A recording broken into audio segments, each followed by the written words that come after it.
হলো হযরতে শেরে খোদা মাওলানা আলী। মাওলানা আলী এক জায়গাতে বসে আছেন বাবা। নবীর দুইটা সাহাবে আলোচনা করতে লাগলো, চলো চলো গো চলো, আলীকে একবার বিয়ের কথা বলি। আলী কি ফাতেমাকে বিয়ে করবে?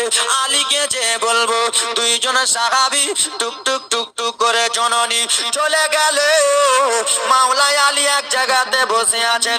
ওগো আলী, আলী গো একটা কথা বলবো। আলী কি এমন কথা বলবা বলো? বলে ওগো আলী, বিশ্ব নবীর বিটি ফাতেমার বিয়ের প্রস্তাব নিয়ে আসে। সবাইকে রাসূলুল্লাহ ঘুরিয়ে দেয়, কাউরির বিয়ের প্রস্তাব রাসূলুল্লাহ কবুল করে না।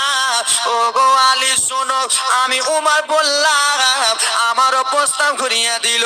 আবু বকর বলল, আবু বকরের প্রস্তাব ঘুরিয়ে দিল। ওগো আলী, তুমি একবার চলো নবীর বিটির প্রস্তাব নিয়ে। কি নিয়ে? বিয়ের প্রস্তাব নিয়ে চলো। হযরতে আলী বলতেছে, গে তুমি নবীর প্রিয় সাহাবী, তোমার সঙ্গে বিয়ে দিল না রাসূলুল্লাহ?